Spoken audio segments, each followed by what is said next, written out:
आंखों के सामने भाग 5 कुर्बानी का सिला।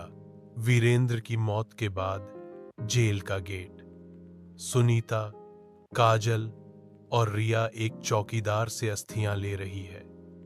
तीनों के चेहरे पर आंसू है, मगर काजल की आंखों में अजीब सी दृढ़ता झलक रही है।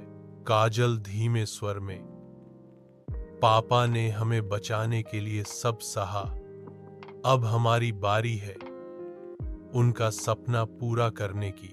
गांव वाले बातें कर रहे हैं। कोई कहता है चौहान की लड़कियां अब बेघर हो जाएंगी। कोई कहता है कौन शादी करेगा इनके घर में। काजल सब सुन लेती है, मगर बिना डरे जवाब देती है। काजल गंभीर स्वर में, हम पापा की बेटियां हैं, हाथ फैलाकर नहीं जिएंगे, अपने हक से जिएंगे। गांव वाले चुप हो जाते हैं। काजल शहर जाकर वकालत पढ़ती है, रातों को किताबों के ढेर पर झुकी रहती है। रिया मेडिकल की तैयारी करती है, गांव के बच्चों को ट्यूशन देकर पैसे कमाती है। सुनीता खेती बाड़ी और सिलाई से घर संभालती है। जिस आदमी ने अपनी बेटियों के लिए सब कुछ कुर्बान किया, उसकी बेटियां अब उस कुर्बानी को जाया नहीं होने देना चाहती थीं। कुछ साल बाद काजल अब वकील बन चुकी है। गांव के कोर्ट में वह पहली बार पेश होती है। केस भी अरुण जैसे ही एक दबंग के खिलाफ है, जिसने एक लड़की को परेशान किया था।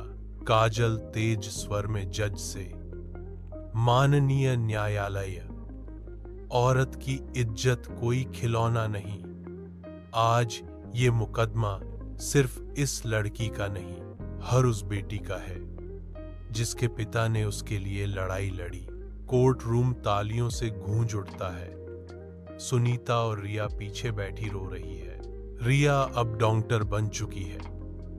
वह गांव के अस्पताल में मरीज देख रही है। एक गरीब किसान अपनी बच्ची को लेकर आता है। रिया मुस्कुराकर कहती है, घबराइए मत, आपकी बेटी ठीक हो जाएगी। उसके पीछे दीवार पर वीरेंद्र की तस्वीर टंगी है। उस तस्वीर के नीचे लिखा है, उनकी कुर्बानी हमारी ताकत है।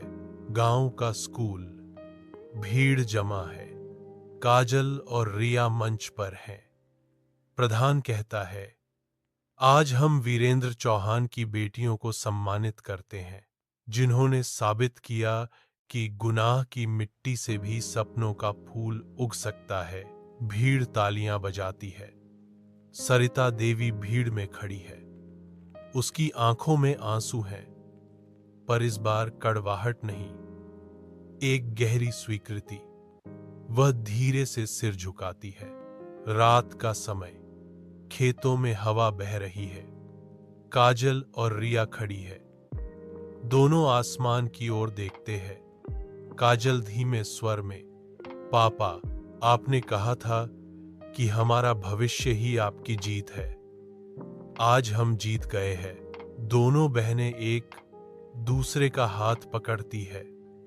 तारों भरा आसमान, एक टूटता तारा चमकता है। एक बाप की कुर्बानी ने बेटियों के लिए रास्ता बनाया, और बेटियों की जीत ने उस कुर्बानी को अमर कर दिया। सपने दफन नहीं होते, कुर्बानी उन्हें जिंदा रखती है।